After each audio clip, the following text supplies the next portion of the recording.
Is being recorded and will be available on the ISAC website tomorrow.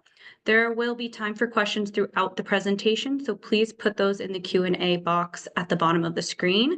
Now I'd like to introduce Ryan Smith and Daniel Hamilton with Schneider Geospatial. Ryan, you can go ahead now.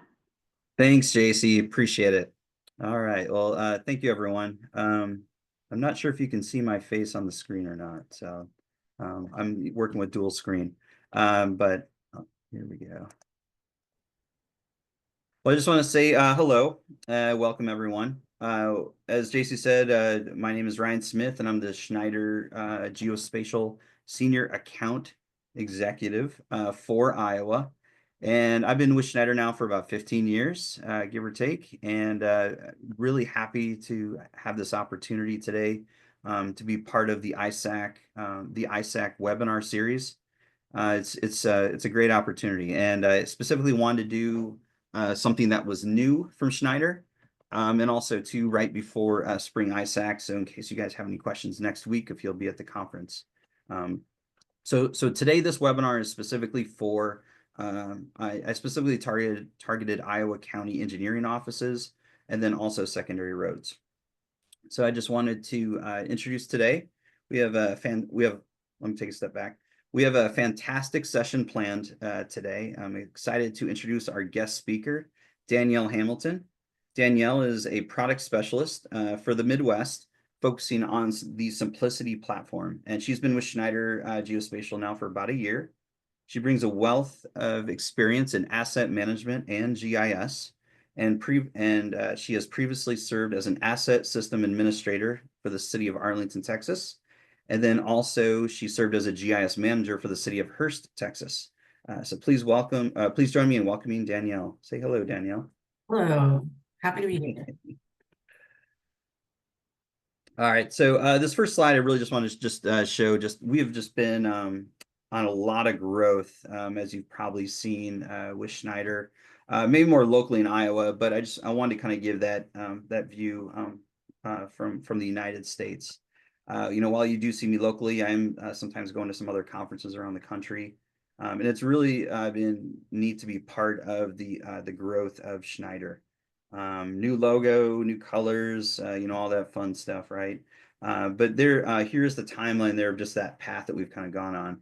Some of you might have heard of ProMap from back in the day. That was out of Ames, Iowa. And that's really was our first acquisition with Schneider out of Indianapolis, and then ProMap out of Ames, Iowa. And as we continued to grow, we were very strategic, and we took our time whenever there was time to grow or acquiring a new company. It really had a purpose. It wasn't just a grab of a random company. It was always a thought out process. And then more specifically, like I said, I wanted to show Iowa. It's pretty neat. When I started about 15 years ago, we had about 20 counties, and now we are close to 85 to 90 counties. So it's really neat to be to really see that growth, on the map. Driving around, visiting with you.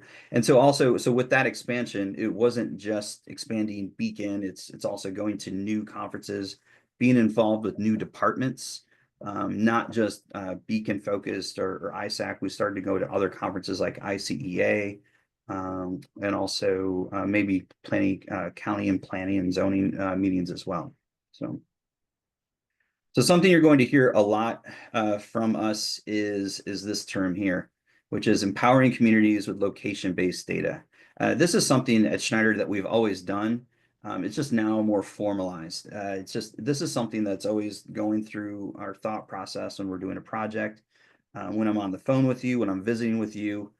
This is always what is really our core, our focus is taking our different platforms and helping liberate that location-based data to help out our communities. And then not only that, also help out your specific office. And as we've evolved, it's really kind of moved into the three core verticals. So everything's a little bit more formalized. So, so Schneider Geospatial, so we've always focused on these three core areas, which is the parcel management, the permitting and licensing, and then also asset management. For parcel management, our Beacon product, as you know, helps modernize property processes, land records. Geo permits help streamline and simplify that permitting and licensing workflow. And then also to asset management, why you're here today, is to talk about simplicity and how it provides digital tools for increased efficiency in the secondary roads and engineering offices. But ultimately, our goal is to empower local governments to enhance citizen experience and just help improve those overall efficiencies. Okay, so why are we here? So the next few slides is just more talking about some of the challenges and then also just kind of what we found. So when I started moving into more of the engineering space a couple of years ago, after having some conversations with some of our current clients in the engineering space, trying to learn how they use maybe Beacon, I started to hear some other challenges just through those conversations. And then also too, just attending ICEA has really helped out a lot the last couple of years as well, just hearing those new conversations. So I'm here to just say, we hear you, and we're starting to understand some of those challenges that you face in your world. And some of the ones that we hear a lot of are the increasing demands, and that means the aging assets, demands for improvements, just a more virtual world, making it easier, frankly, for people to complain. So we know that you're getting more pressure sometimes in your office. And leading into that, just more people are watching. You're under more scrutiny. I see that some people have actually started more of those public meetings, town hall style meetings, just if anyone has any questions at all. And then also too, like everyone else, budget pressures, something that everyone's always struggling with. How do we balance our budget? How do we keep under budget? And how do we just make it better? And then staffing shortages as well. Fewer staff members, limited time, and lack of dedicated resources. And then also too, just last attempt to fail, just previous attempts at implementing asset management systems that may have been too costly originally to implement, or just taking too long to implement.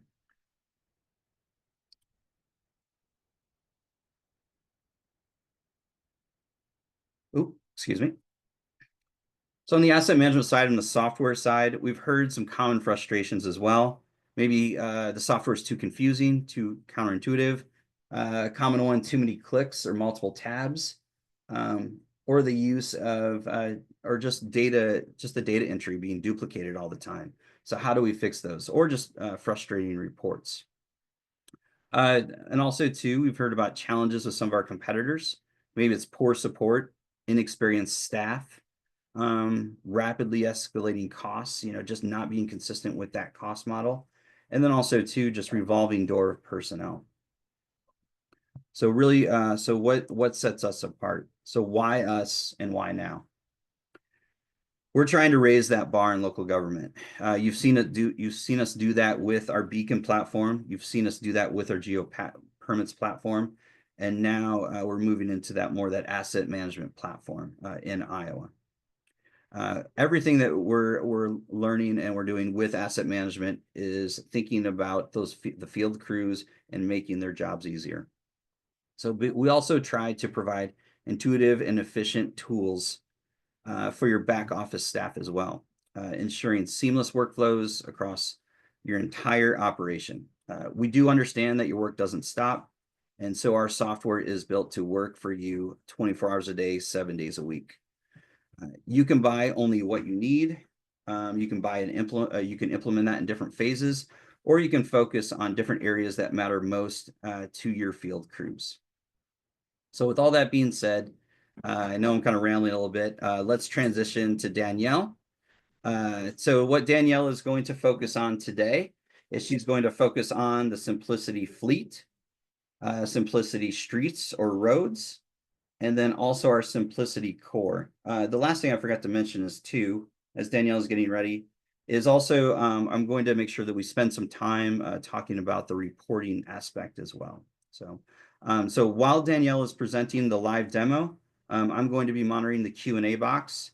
And when there's some natural pauses, I'll make sure I'll read those questions out loud and see if we can get some answers for that. Okay. All right. Thanks, Ryan. Yeah. Let me share my screen. It's always fun to do the transition here. All right. I'm assuming that everyone can see. Yes, I can see your screen. Awesome. Okay, so this is our fleet software. Everything about simplicity has been designed to make it as easy as possible for end users to navigate and use. You know, a lot of our end users are not super duper tech savvy, you know, your mechanics or your field crews or whatever.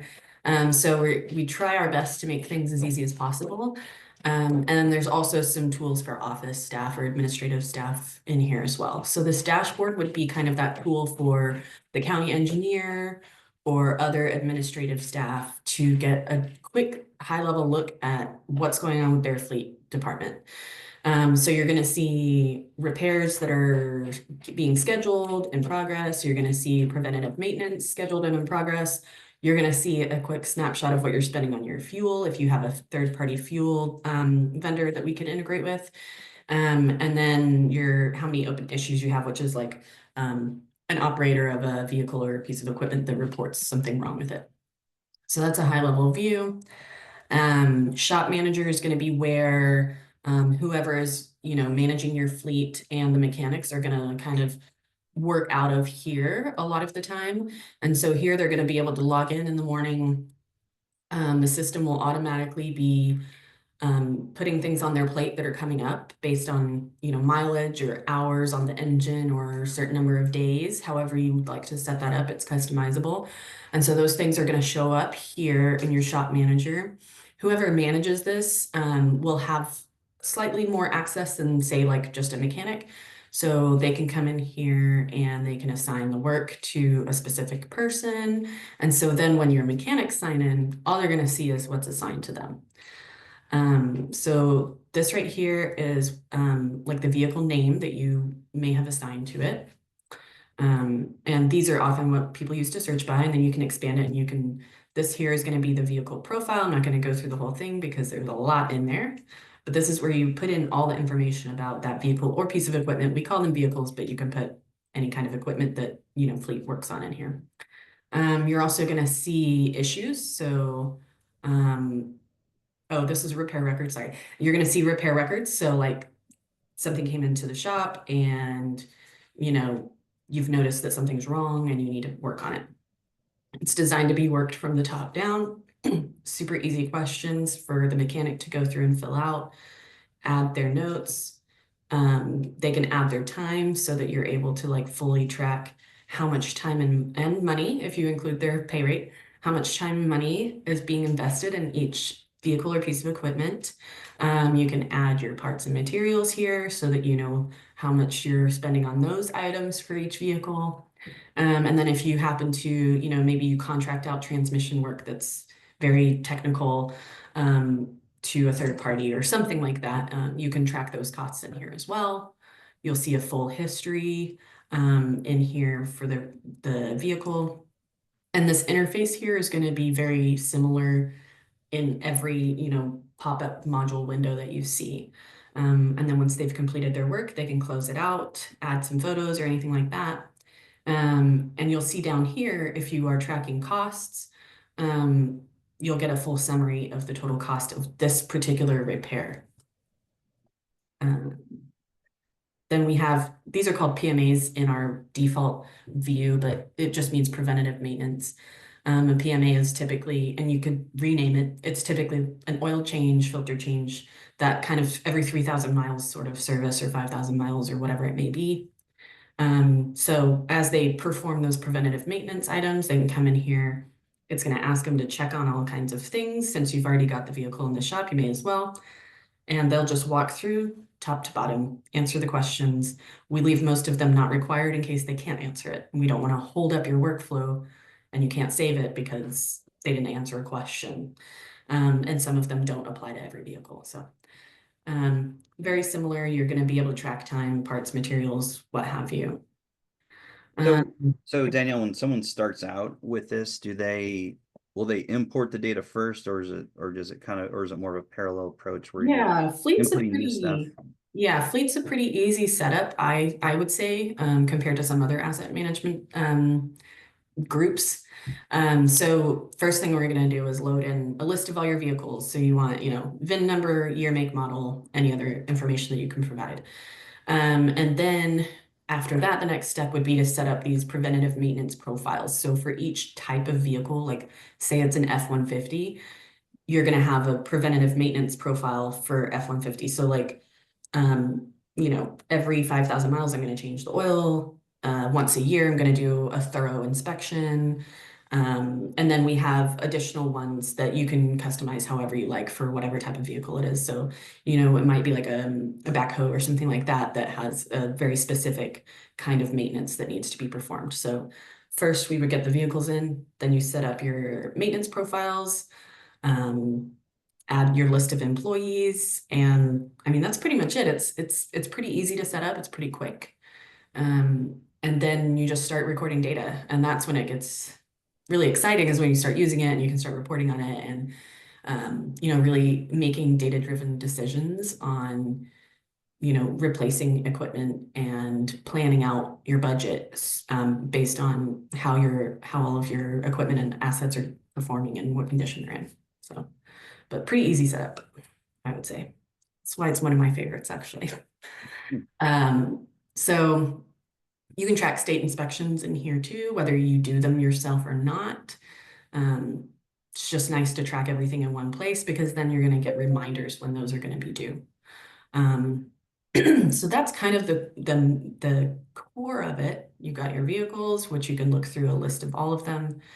We try to set everything up kind of in a similar view so that it feels comfortable and familiar no matter where you click. You can go in here and see a list of every repair that's been done, every maintenance, every inspection, and every issue reported. So these tools are really good for field staff so that you can keep track of the status of your entire fleet of vehicles and equipment. We have an option in here for your daily vehicle inspection reports if you wish to use it. It's a super quick, short form to fill out in the morning before hopping in the piece of equipment. Try to be sure that you're maintaining your safety standards and things like that. We can integrate with third-party fueling. So the great thing about that's really useful is I think all of them or most of them, every time you fuel up, it records the mileage or maybe the hours on the engine or whatever it may be.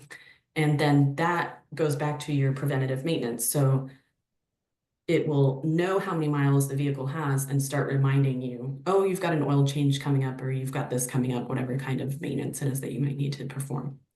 Hey, Danielle, I already have a good question. So I'm going to stop you. It says, will the program talk to each vehicle to get the miles and health information? That's the first question. Yes. So you would have your third party, whatever kind of vendor, whether they install some kind of device on the vehicle or whether they just collect mileage upon fueling up. It depends on the vendor. But we would integrate with their software, where the software that gathers all of that information, and we would integrate with that and in real time get these updates. So that's not manual entry, like it's all automated to get all those. Okay. And the other question was, and you might be able to show this, does the program have a list of the filters and part numbers I need to fix standard issues? Yes, we have a couple different options for parts. That is in a different spot than this. That's okay. Yeah. Okay, but yes, the answer is yes. You can do either a very basic sort of just a list. This is what the part's called. This is how much it costs. We have another option where you can fully track your inventory and keep track of how many of each of those you have. You set, I want to be alerted when I only have 10 of these left, or however many it may be, so that you can get alerts and keep track of your inventory that way. So there's options there on how to do that. But yes, you can enter in a list of all the parts that you use. Sorry to interrupt, but I thought that was a good question. So yeah, for sure. If you're on the administrative side, you can go in here and adjust the different kinds of vehicles, their use categories. I mean, sorry, light duty, medium duty, all the different types in here so that when you're putting in a new vehicle, you don't have to type these in. They're like drop-down menus. The conditions, and these are all customizable, whatever kind of categories that you would like to use. We also can keep track of the normal location of the vehicle so that, you know, say it's your job to go and pick the vehicle up to do the maintenance and not have someone drop it off, then you know where it lives. And there's some other lookup tables in here that kind of all talk to each other and make everything work, but I don't want to take up too much time on one module, but that's kind of a high level. Do you want me to jump into reports, Ryan, or you want to? Yeah, let's glance into the reports specifically with fleet, and then we'll move on to the streets and roads. Okay. So probably I bet one of the most used reports is state inspections. This data is in our like playground, not a real client live site, so it's a little out of date, but so that's why they're all very overdue. But you can see a list here of all of your vehicles and how far overdue or how far out they are from needing those state inspections. Anytime you see like a blue kind of underlined thing, it's going to be a hyperlink. So, I mean, of course, you can print these reports out, but if you send them digitally to somebody who has the ability to log into the fleet program, then they can just click those links and it'll open the information about that vehicle for them. Or they can just log in. But so those are pretty great to just know what's coming up. So what if I'm like, so if I'm the shop manager, the engineer, you know, whatever it might be, like what would be a common report that I'd want, you know, some type of executive overview report, you know, like is there a weekly report, a daily report? It's really like however you want to play that. So, you know, vehicle inventory might be a good one so that, you know, maybe when it's time for budgeting, you might want to look at your full inventory and decide what needs to be replaced. The other nice thing is you can save reports so that you don't have to come in here and redo all the settings. You can call it whatever you want, and that's saved to your profile. So if you do weekly reports, you just come in here, pick the one that you like. It'll be in this drop down here as a favorite and run the report real quick. Another useful one would be vehicle issues. So these are things that are being reported by staff outside of, you know, the mechanic shop or whatever. And they're saying, oh, my windshield's cracked, or oh, this and that and the other. And that's a useful one to see the full list. And then I would say, you know, preventative maintenance. You can kind of go department by department. Maybe if you need, like, if you are taking care of vehicles for the whole county and not just your highway division or whatever it may be, and you need to provide them with reports like, hey, you've got maintenance coming up, and we're going to need to schedule time for you to bring that vehicle in. Then you could run that preventative maintenance report and see everything that's coming up and provide it to other staff. So I think those are kind of the most useful ones, but there's all kinds of other reports in here, and we're always open to suggestions and improvements and things like that. So Great. Mhm. All right. I don't see any more questions. I probably should have waited till this moment to ask that question, but I thought I was just excited to get a good question there. All right. Well, what do you think? Move on to the streets and the roads. So this one, I'm going to be careful. This is a live client site, but I like to use them because I know that they're actively in there using this. And so, you know, the reports may work a little bit better, things like that. So I told Danielle to find an area that looks most like Iowa, so she found something with the I huge. said, oh, the beach, right? Yeah. This is just a town that I know pretty well, and I know that they're actively using it. So you're going to land here on the map. It's color coded, and the color coding has to do with the condition of the street or road. And so green is good, red is bad, and then there's a bunch in between. Again, those are customizable. I think this one has 5 different levels, but some people like 4. Some people, where I've worked previously, we only had 3. I don't think that was enough, but you get the point. But so you could zoom in. Now there are other roads in this town that you will see don't have color. It's because they're private. So they're only worried about the ones that they're responsible for. And so you could zoom in and you can just click anywhere in this map on a street, and it's going to pop up with the record for that street. Okay, it will in Quick Asset. Let's switch to that. So Maps Online is more your desktop environment where your admins might look. Because they've got this whole layer list of every single little layer over here. You can really toggle it on and off. You can change the background, things like that. Kind of similar to any sort of online map that you may have seen before. This is more designed to be used by field staff while they're out on a tablet. All the software is browser-based, so you can technically use it on computer, tablet, or phone. I wouldn't recommend a phone because the screens just aren't large enough, but typically people are using a tablet. And so, maybe it's your supervisor or like a foreman or some other position similar to that, and they're out performing some kind of maintenance on the roads.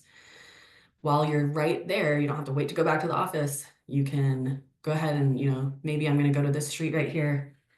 And if it's an asphalt street, maybe I'm going to do like a mill and overlay. And so I can go in here, click on the street that I'm standing at. And if you were out in the field on a tablet, you'd have a little dot showing where you are. Go in here and you say, I'm going to add the treatment that I'm doing today, put my name, and I'm going to select the kind of treatment that I'm doing. So I might do a 1.5 inch mill and overlay. Now, if you go to the trouble, it is a little bit data intensive at the setup to put in all your unit costs for every single type of treatment you may do to the roads.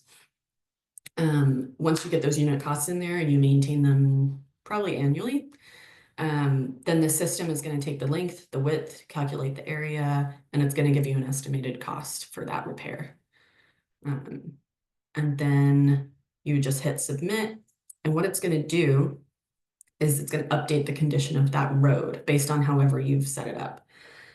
So say that the road was a 50 out of 100 score and a mill and overlay will bring it up to an 80. Then it will automatically recreate or, recalculate that. I know in some places that after you do a major repair on a street, then there is a moratorium on that street. So you're not going to allow anyone to come in and cut a street that was brand new, maybe for a certain amount of time. I'm not 100% sure if that's how it works for you guys, but that is also an option that you can automatically have that time limit placed on that street. And so if you go in and look at the street record, you can see, we just put this street, it's brand new, and we don't want it, or this road, and we don't want anyone to cut into the base of it for the next 5 years, whatever it may be. You can add photos, add notes. You can just go out and do inspections manually. So like this town in particular hires a third party to go and gather inspection data with some instruments on the bottom of the truck. But a lot of places don't do that, and you can absolutely add manual inspections. I've worked at a place that did that, where probably one of the more senior staff will go out and inspect the streets and give it some kind of rating. And the way that we have this set up, there's several questions to answer. But again, this can all be changed based on the way that you all manage that kind of rating of the condition of the road. And then that will also affect the total score and update, the colors and all of that. So, sorry, I talk fast sometimes. That's Quick Asset. It's really great on a tablet. It's pretty intuitive to use. You can, zoom to an address. If you have edit rights, you can edit in here, and you don't have to go back to GIS on a desktop to do that. And then here, this is going to be where you enter new streets. If you wanted to do it this way, it can also be imported if you have it in GIS. Like if there is a GIS person who updates this manually, we can totally import that data as well. This module can be used for a lot of things though, right? Even, I don't want to say sign inventory specifically. Absolutely. Signs can be added onto this module. We even have some people who track the markings on the road. I don't think people tend to keep up with that, to be honest, but signs is a popular one for sure. Where I've worked previously, when we did asset management, we actually did sign inspections too. So they would just go out and check every stop sign and make sure that it's readable and things like that. So yeah, signs can be added in, pavement markings. poles for lights and things like that can be tracked in here, and all of the, you know, inspections and maintenance and things that you do on them. So basically, any physical asset can be kept track of in this. Yeah, so we do, yeah, we include, you know, traffic safety related items in here too. This particular client doesn't do that, but it is available. Okay. What about for if you brought this up yet, but I think it's an important question, is like importing and exporting of data, you know, like let's say I've got a GIS person in my county. How does that work with it with sharing data back and forth with this program? So I would always recommend that you start, like, once you get everything in street in here, I would say that this should be the source of truth so that you don't get your wires crossed. And then all you have to do is like go and open one. And here, if you are given permission for this, you have the option to export to a shape file. Go do your edits, then come back and import it back in. Yep. So And those of you online that, you know, if you have Beacon, obviously, you know, this would be something that you could easily export to Beacon. We could put it behind a password. So people don't have to necessarily view it in this platform. We could utilize Beacon to view some of that data as well. and that could be, you know, an automatic thing nightly or weekly that we Yeah, would. we could actually, that's a good point. We could even set up something like a nightly poll, so you wouldn't have to manually hit export every time. So, Absolutely. Yeah, we can do that automatically. great. All right. Is there anything else to show on the roads and streets module? Probably just a quick couple of reports. So this one's going to show you can break out those streets into segments. So say you have a road that's like 5 miles long, but it's not in the same condition for that entire 5 miles. And maybe you want to break it up into quarter-mile or half-mile or mile segments. So if it goes, well, I can speak, so like in Iowa, you could drive straight and sometimes it's pavement, sometimes it's gravel, sometimes pavement, or it could go turn into, you know, like a level B road, like where it turns into dirt. Yes, that would be a great place to break it into segments so that when you're entering those treatments and when you're getting the recommendations of the type of repair method, like on this report and how much it would cost, that it would take into account what type of road it is and surface treatment, all of that. So this one, yeah, this breaks out each segment, and then they are grouped together though. So, you know, this particular road has 4 segments, or this one has 5. And so this is just a summary of the street information, the score, and based on the score, what type of maintenance or repair you might want to do. And as long as your costs are up to date, it's going to try to estimate the cost for you. And then this one would be the other useful one, where instead of breaking it out by segment, it's just grouping the whole road together. So you have a couple different flavors of sort of the same information here. Depends how you want to see it. The rest of these down here, I don't think are as used as often. They are useful if you track that kind of information that would be pulled into those reports, but it kind of depends how you use the software. Everybody uses it differently. But definitely this first one is the most commonly used, I would say. And then just like the other one, you're going to see very similar things all the way through where you can go in and like add street repair methods. Say you're using some kind of new product or a new way of sealing cracks or whatever it may be, you can go in here and have those, and that's all customizable. Right. And then material, like you said, you know, you're not going to see dirt in here because this town doesn't have dirt roads, but maybe you do. So, well, you certainly do, being a county. So that's a quick look at that. Okay. And then the other part, it's called core. It really includes like our work order system, and kind of the whole initial setup of the client account. This is not necessary. Fleet can stand on its own. Streets can stand on its own. You don't have to have core. A lot of the time, Yeah. people get it first, but you don't have to have it. Yeah, I'll add to that for the group. Just from talking to a lot of the Iowa County engineers, it sounds like there's already a really good work order system in place with the Iowa County the Service Bureau. But I thought it would be good for Danielle to at least show what else is out there. So this is probably one of our one of our suites that we have the most people using. Because in other places, they're not fortunate enough to have, you know, something provided by the state for everyone. So you can come in here and have service requests put in, like somebody calls in an issue, your front desk person who answers phones takes the call, and they put it in as a service request. And then one of your staff, probably supervisor, foreman, whatever it may be, can go and investigate the issue and decide if it's legitimate and what to do about it. And they can turn it into a work order from there. Or they can respond back and say like, oh, that's a private road, sorry, not our jurisdiction, and just close it out. We can integrate with third-party 311 systems. So, you know, like if you had an app in place for residents or whomever to report issues, we can integrate with that. And then you'd see those specifically in this view right here. My department's open probably wouldn't be as useful for counties, but you can just see what all of them that are open.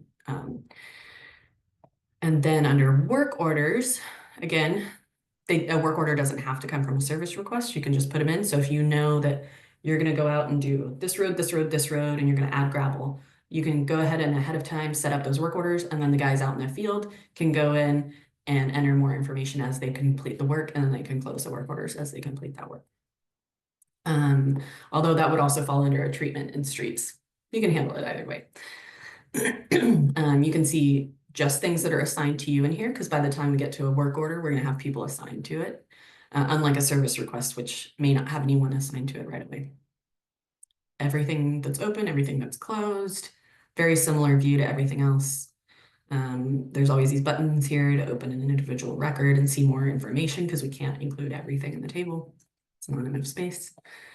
And then we can go in and just look at an overview of all the work orders within a certain time period. Same for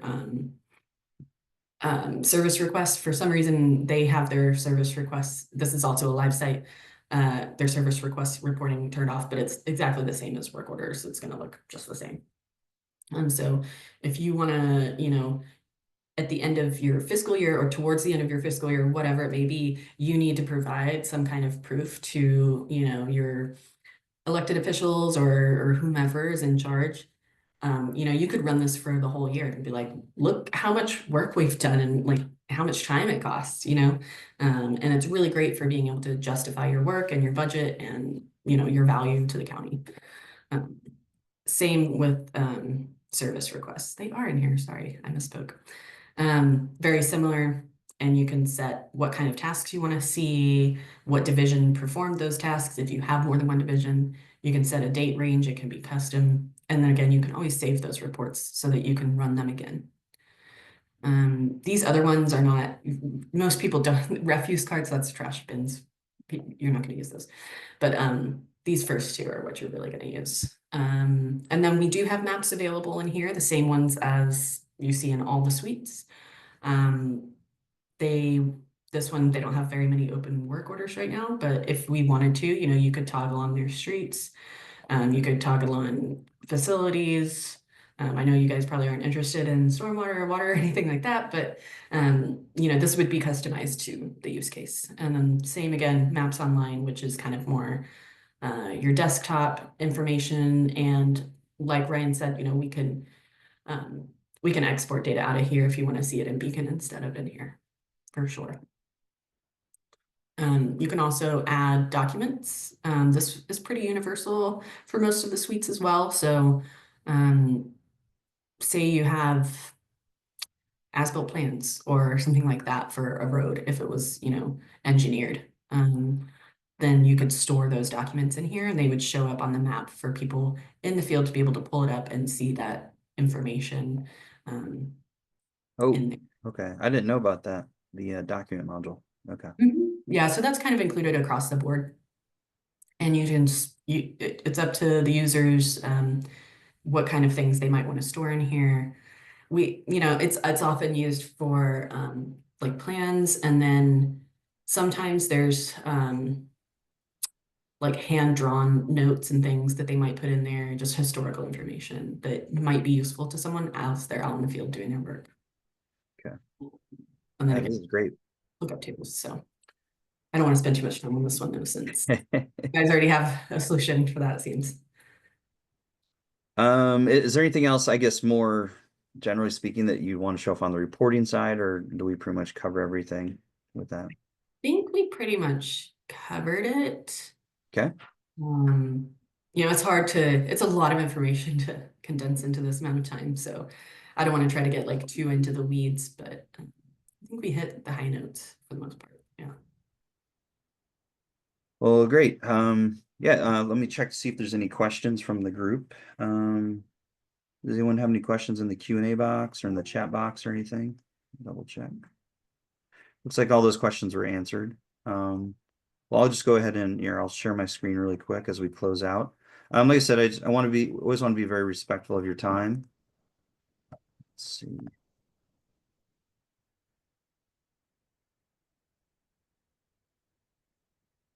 There's a slideshow. I think we got it. Do you see it, Danielle? Yes. Okay, great. Well, just wanted to just say thanks for everyone for attending. My contact information there is right there. I'll be at Spring ISAC next week. Be more than happy to have any conversation or in more detail. I guess the last thing I was just going to ask, so like if someone did want to just sign up for Fleet, how long does that take to get set up? You're on mute.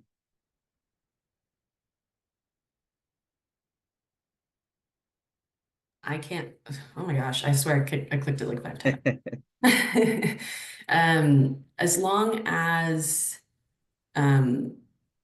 we have some data ready to load, it's pretty quick. I would say Fleet 12 weeks, probably, maybe Yeah, less. so it just takes a few months. Yep. Yeah, maybe less than that, really. Okay. The most time-intensive part for Fleet is setting up those preventative maintenance profiles, but once those are all in there, it's quick. Absolutely. Okay. Mhm. All right. Well, like I said, my contact's up there. If anyone has any questions, Danielle, just wanted to say thanks again for joining us today. As I unshare my screen. Wait, hold on. I got a chat box here. Oh, here. I guess I can answer this question. It says, will there be, or actually I'll let JC or Courtney if they're on the line. Will there be a link Absolutely. for the recording? Yeah, there will be a link available tomorrow on the ISAC website. So if you just go to the ISAC website and then go to webinars, it'll be available there. Okay, great. Yeah, I'm done, JC. Thank you. All right, awesome. Well, thank you, everyone. And thank you, Ryan and Danielle. And we'll see you all at the ISAC Spring Conference next week. All right. Thank you. Thank you.